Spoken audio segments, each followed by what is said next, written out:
adik-adik semuanya, kita berjumpa lagi adik-adik. Wow, adik-adik, tidak terasa kita sudah memasuki minggu terakhir di bulan Februari. Itu artinya sudah hampir 2 bulan kita melewati tahun 2022 ini adik-adik. Wah adik-adik, kita bersyukur ya, kalau kita bisa sampai hari ini, itu karena ada Tuhan yang bersama dengan kita. Tuhan selalu ada bersama dengan kita. Nah ketika adik-adik belajar, Tuhan ada loh bersama dengan adik-adik. Ketika adik-adik bermain pun, Tuhan ada bersama dengan adik-adik. Dan bahkan ketika adik-adik dan Lause tidur, Tuhan tidak pernah tidur. Tuhan terus menjaga dan melihat, memperhatikan adik-adik. Wah kita bersyukur ya adik-adik ya, memiliki Tuhan yang begitu sayang kepada kita. Adik-adik langsung mau tanya nih, ketika adik-adik baru bangun tidur, ketika kalian membuka mata kalian, apa yang kalian pikirkan? Apa yang kalian ucapkan? Nah adik-adik, Lause mau ajak kita semuanya untuk menyapa Tuhan kita. Kita mau menyapa Bapa, Tuhan Yesus dan Roh Kudus. Kita mau bersyukur karena pemeliharaannya, karena kasih-Nya kepada kita. Dan kita mau bersama dengan Tuhan, kita mau ucapan kita, pikiran kita, ataupun apa yang kita lakukan, semuanya menyenangkan hati Tuhan. Mari adik-adik, Lause ajak kita untuk menaikkan pujian Selamat Pagi.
Selamat pagi Bapa, selamat pagi Yesus, selamat pagi Roh Kudus.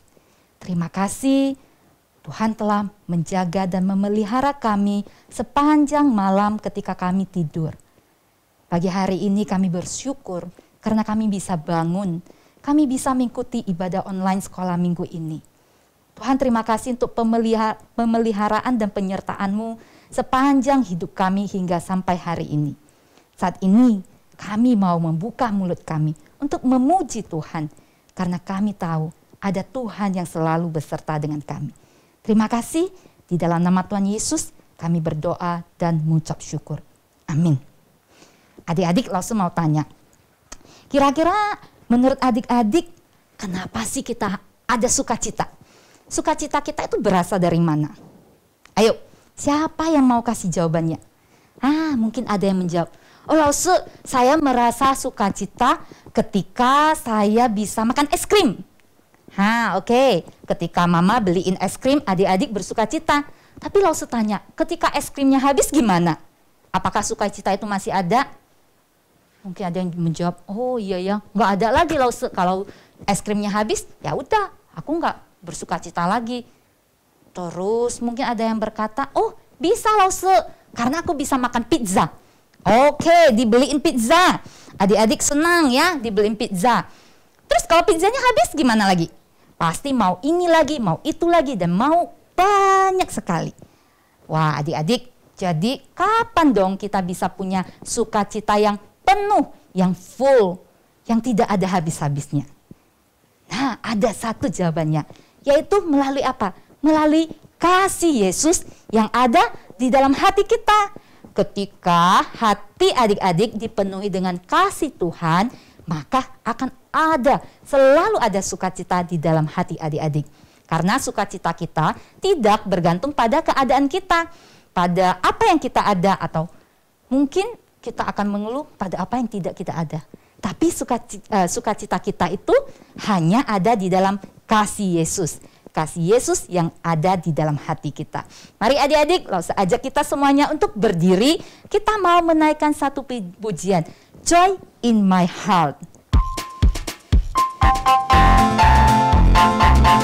Kita mau bersukacita karena ada kasih Yesus di dalam diri. I got the joy, joy, joy, joy down in my heart, down in my heart, down in my heart. I got the joy, joy, joy, joy down in my heart, down in my heart to stay. And I'm so happy, so very happy. I've got the love of Jesus in my heart, and I'm so happy, so very happy. I've got the love of Jesus in my heart.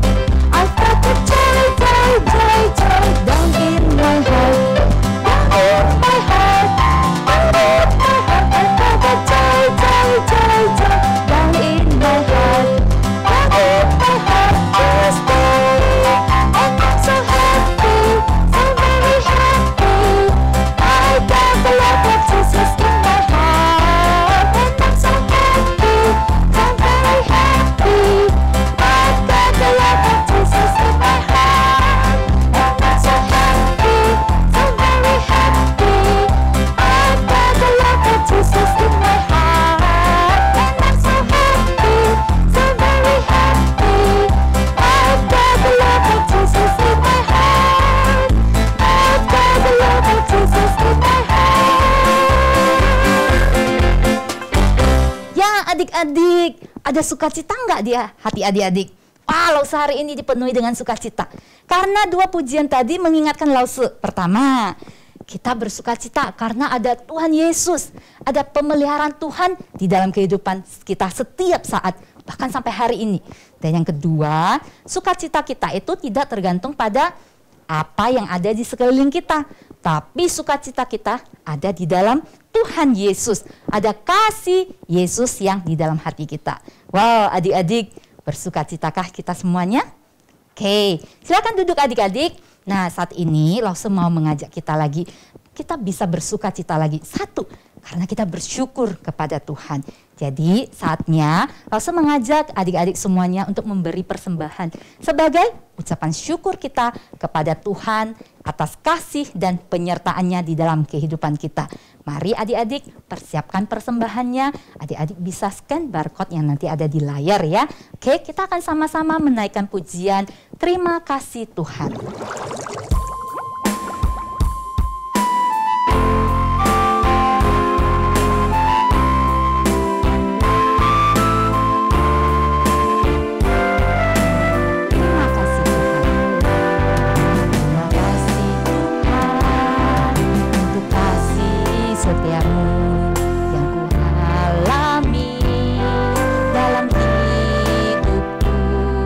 Terima kasih Yesus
hari ini Tuhan adakan syukur bagimu.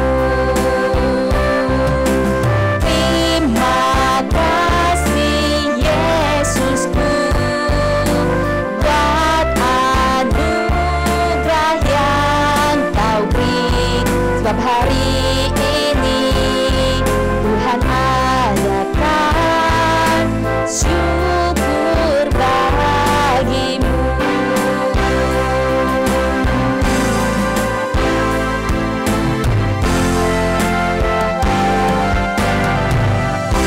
Mari adik-adik kita mau berdoa.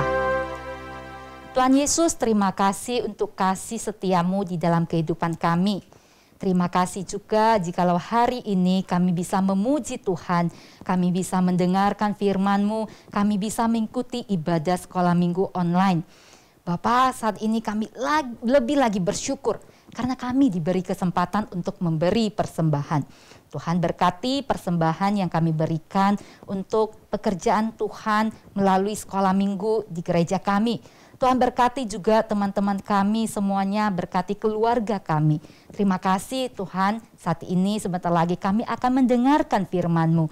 Biarlah Tuhan sekali lagi ingatkan kami akan kehendak Tuhan di dalam kehidupan kami. Terima kasih, di dalam nama Tuhan Yesus kami berdoa dan mengucap syukur. Amin. Mari adik-adik persiapkan Alkitab kita, hati dan telinga untuk mendengarkan firman Tuhan. Halo adik-adik, selamat pagi. Coba di sini, siapa yang udah vaksin? Coba tunjuk tangan. Wah, banyak juga ya ternyata. Adik-adik, setelah kalian vaksin, gimana rasanya?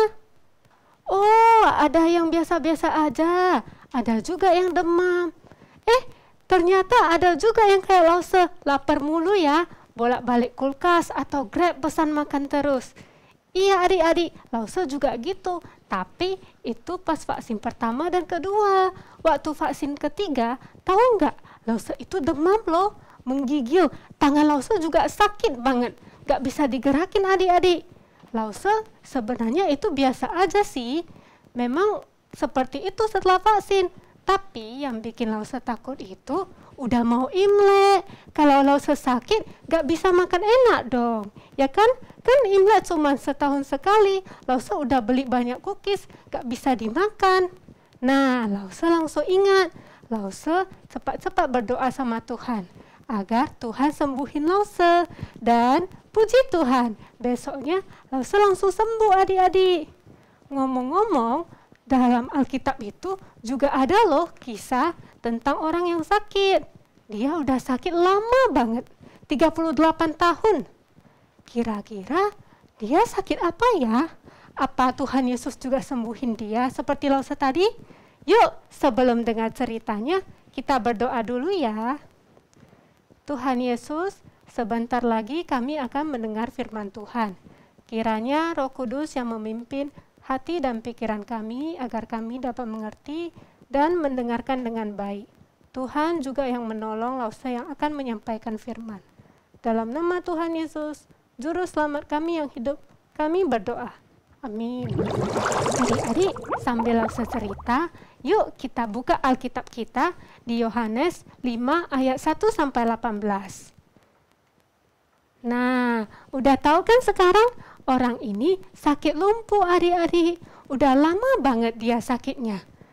Adik-adik, coba lihat itu di Bethesda. Bethesda itu apa sih adik-adik? Di mana itu? Nah, Bethesda ini adalah kota di Yerusalem, tempat berkumpulnya orang-orang sakit. Adik-adik, ngapain mereka di situ rame-rame?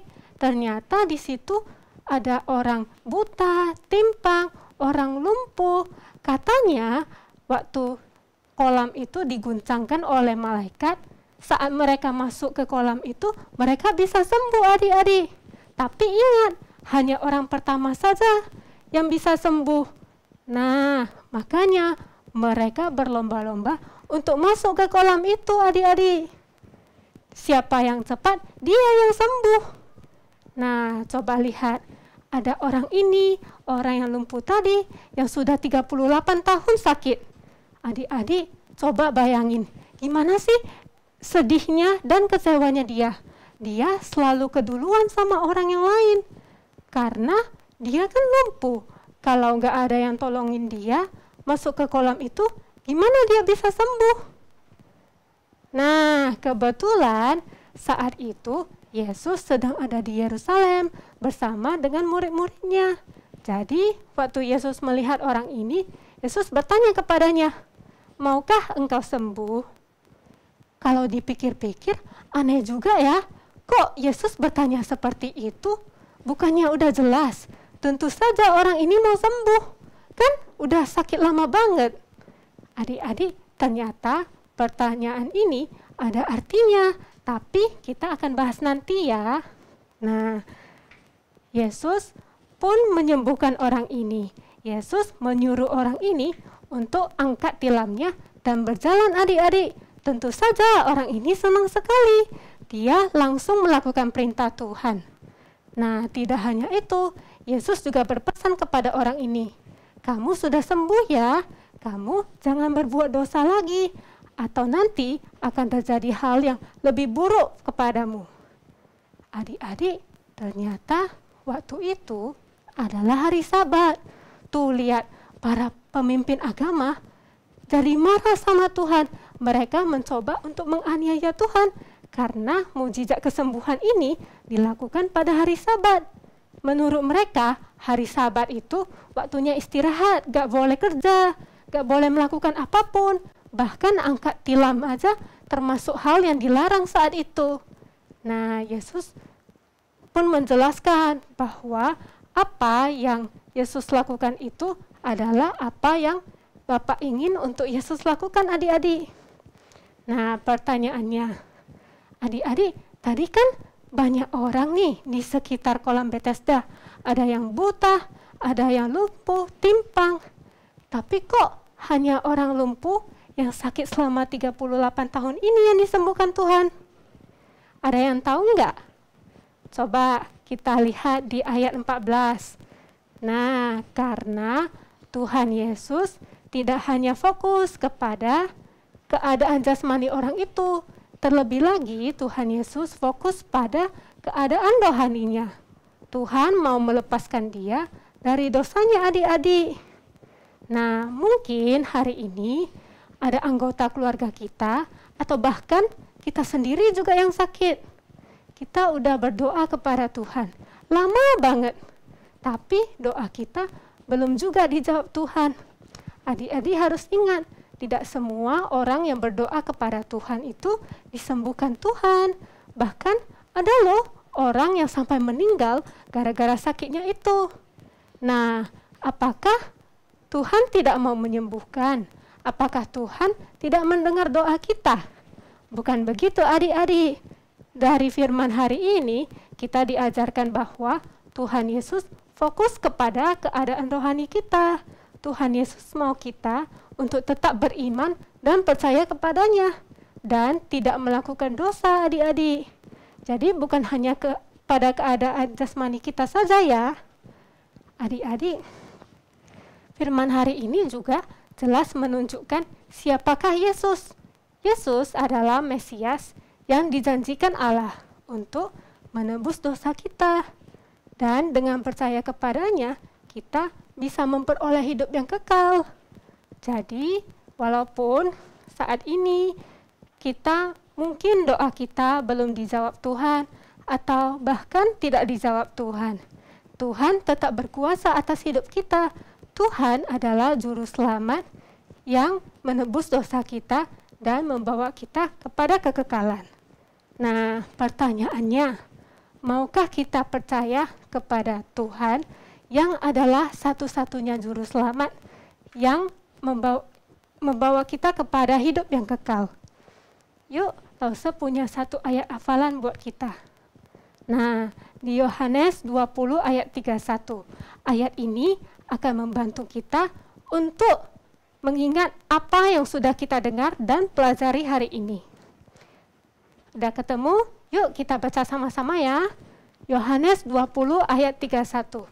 Tetapi semua yang tercantum di sini telah dicatat supaya kamu percaya bahwa Yesuslah Mesias, Anak Allah, dan supaya kamu oleh imanmu memperoleh hidup dalam namanya. Adik-adik sekali lagi ya, tapi lebih pelan.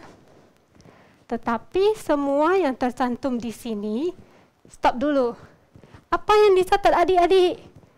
Tanda-tanda mukjizat yang Yesus lakukan dalam Injil Yohanes. Sambung, supaya kamu percaya bahwa Yesuslah Mesias Anak Allah. Nah, mengapa tanda-tanda mukjizat itu dicatat? Supaya kita percaya kepada Juru Selamat, Anak Allah. Dan supaya kamu oleh imanmu memperoleh hidup dalam namanya. Nah, apa yang terjadi jika kita percaya kepada Yesus? Kita akan memperoleh hidup yang kekal. Adik-adik, sepanjang bulan Februari ini, kita terus diingatkan bahwa Tuhan berkuasa atas hidup kita. Tuhan ingin agar kita tetap beriman teguh kepada Tuhan dan percaya kepadanya, apapun keadaan kita. Yuk kita berdoa. Tuhan Yesus, terima kasih atas firman hari ini yang mengingatkan kami bahwa Engkau berkuasa atas hidup kami. Kami percaya bahwa Engkau adalah satu-satunya Juru Selamat yang menebus hidup kami, dan dengan percaya kepadamu kami akan memperoleh hidup yang kekal. Tolonglah kami agar dapat senantiasa beriman teguh kepada Engkau dan lebih percaya lagi kepadamu apapun keadaan kami. Dalam nama Tuhan Yesus, Juru Selamat kami yang hidup, kami berdoa. Amin. 我们在天上的父，愿人都尊崇父母的名为圣。天父的国降临，天父的旨意行在地上，如同行在天上。我们日用的饮食，今日赐给我们，赦免我们的罪，容我们赦免的罪我们的人，不叫我们遇见试探，拯救我们脱离凶恶。因为国度、权柄、荣耀全是父的，直到永远。Amin. Adik-adik, sampai minggu depan ya. Dadah.